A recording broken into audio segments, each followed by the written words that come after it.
Louisiana Beer Reviews looks at the new, so-called new Dixie Beer. The resurrected Dixie Beer. Well, okay, let me tell you what's going on. Dixie Brewing was established in 1907 in New Orleans and was bought out by another family in the 80s, the Bruno family. Hurricane Katrina hit in August 2005. The brewery was destroyed because of that. They had to move production. They tried some breweries around here in Louisiana. They didn't have the production capacity. So they moved it to Monroe, Wisconsin, Joseph Huber Brewing, Minhas. And then in July 2017, that was ended after Tom Benson bought a majority stake in the company. Tom Benson, the owner of the New Orleans Saints and the NBA's New Orleans Pelicans, and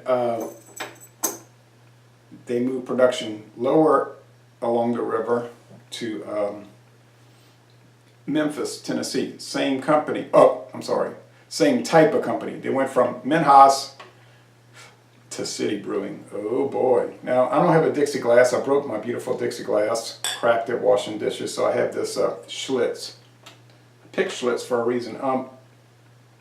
When I was a child, Dixie was one of the top beers we drank around here in southeastern Louisiana. You say, what do you mean we drank? You were a child.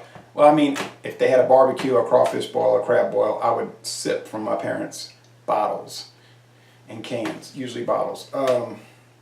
Schlitz, I can remember being a baby, okay? I have a good memory, which is probably why I majored in history. So believe me, I'm not making that up. I can remember, things from very early childhood in extreme detail. And I remember Schlitz, Miller High Life, Dixie, of course, were the big beers that people drank. I remember that. Budweiser, of course I remember Budweiser, because who could forget it? But the ones I mentioned are the ones I remember people drinking in my household, okay? My family. All right, and then I remember my aunt and all them, they would always drink Aunt Mary Margaret, Aunt Cheryl, they'd always drink Tab. They would watch Young and the Restless and drink Tab. Okay, so yeah, I remember. Look at this fizzy beer here. Whoa, this is a fiery beer. I mean, this is some fiery, no crackle, but look at that fiery bubble action. It is incredible. All right. I had never seen, I don't recall ever seeing a beer with this much bubble action. Water, barley malt, rice, Cascade hops, and yeast. Okay, that's what they use over there at City Brewing in Memphis, Tennessee, formerly the Schlitz Brewery. Can City Brewing do good beer? They can do good beer. They do the Sapporo Stone Warrior. They do Guinness Blonde Ale. They do a lot of Pabst beers, and good Pabst beers too. And then they do trash like Pit Bull malt liquor in Milwaukee Special Reserve Ice, Milwaukee Special Reserve Premium. Dreadful stuff. Nightmarish products. Same with Minhas. Can Minhas do good products? Minhas did a great job with the Dixie contract brewing. I thought they did a great job. Now they claim that they cut back on the quality of the ingredients because Dixie couldn't afford to pay for the good stuff. So the beer changed. I didn't find it really changed. It had some of that Minhas yeast character, that weird yeast character, that Trader Joe's weird yeast character. But overall, I thought it was good. Now, I tried the Dixie Light in a previous video. I did not like it at all. I gave it a D. It was bad. It had everything that we hate in City Brewing and none of the good things that they're capable of doing. And then I was talking about, and I got sidetracked about the history of my experience seeing beers, and I forgot to mention it, and I got off on a sidetrack. So that's what I'm talking about. Dixie was one of those beers growing up that my parents drank. My mother would open a can of Dixie and pour it in a big goblet, schooner glass, and drink one. Not often, but occasionally. There's an old Dixie can from the 70s, Dixie Lager, those little steel cans. Oh, and then from the 80s, Dixie 75th anniversary can. Someone gave this to me. Thank you, Tom Smith. Dixie Beer from before I was born, back in the 60s with the heavy glass bottles, you know, those returnable bottles. They'd wash them and restock them, all right, and so on. Before Katrina, Dixie was always $3.99 a six-pack, and I'd buy a lot of it. I always liked Ice House because to me it reminded me of Dixie. Something about the yeast action in Ice House reminded me of Dixie. After Katrina, it went from $3.99 a six-pack to $7.99. As you would imagine, I stopped drinking Dixie. All right, here we go with the new Tom Benson, billionaire-owned Dixie lager beer. One day, maybe return to Louisiana. He claims he's going to do that. Yeah. Kind of has some spice action, some yeast action. Nice yeast, not the bad yeast.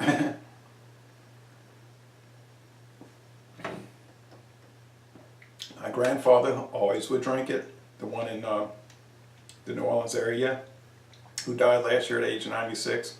He had friends from Germany, and he said they thought Dixie was more Germanic style than the regular American beers. That's what they told him.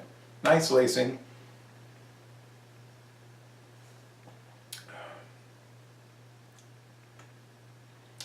Little lemony hop bitterness, or hop, not bitterness, but hop character. Like I said, medium body, pretty crisp finish. It's nice. Is it better than the Minhas version, the 2006 or 2017 Minhas version? Oh, and Dixie's back in cans too now. They had stopped making the can version in '96 because the international can standard changed, and Dixie was so poor they couldn't afford to change their equipment, so they just stopped making cans. Overnight, half their audience was gone. You know how some people are, they only drink canned beer. But Tom Benson has the money to make things happen, and I hope he has the money to make this happen. The Dixie Crimson Voodoo. You know, the red ale. Yeah, make that happen. No, I don't want him to make the white chocolate beer come back. And they are right when they say Dixie was New Orleans' first craft beer company. And really they were, because they were doing really strange things early on in the craft beer world, like the white chocolate beer. But mostly they just made regular stuff like this.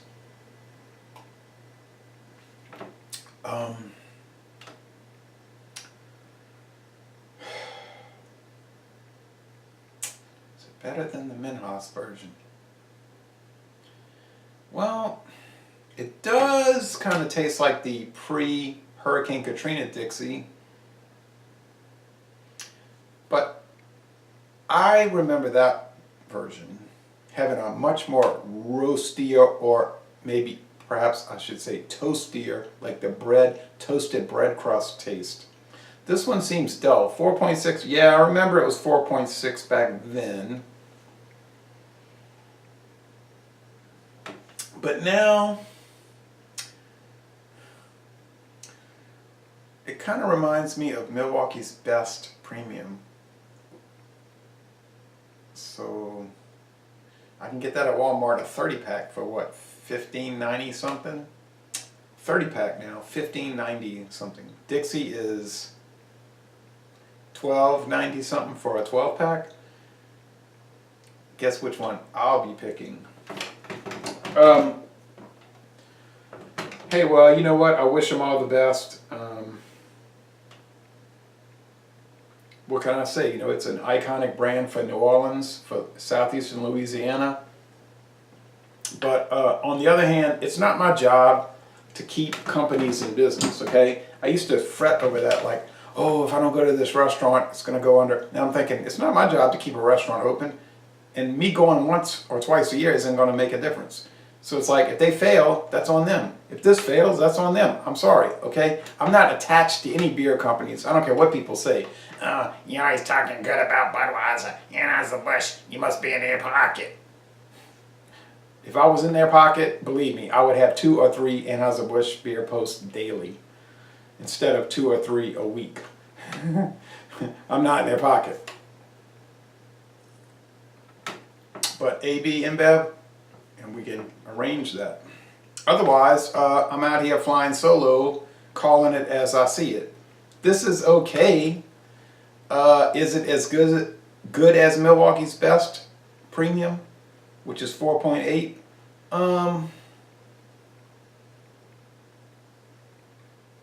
It's comparable. Has a little hop, you know, like I said, that lemony hop action going. It's fine. It's nice. It's enjoyable.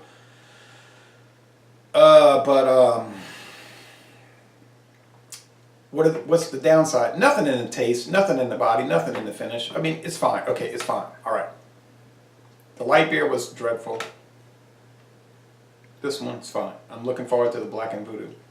What's the downside? $7.99 for a 6-pack for a beer that's comparable to Milwaukee's Best Premium. Yeah, no thanks. I think I'll pass. But anyway, so much for being a so-called booster for Louisiana and you know, manipulating reviews to build them up. I don't do that, and I'm not going to do it. And if you look at all my Louisiana beer reviews over the years, I'm talking about for the Louisiana beers, just go and look at them. It's pretty obvious I am not manipulating the reviews to favor them. In fact, I caught a lot of flack for not trumpeting and just building up certain products, which I don't want to go into now.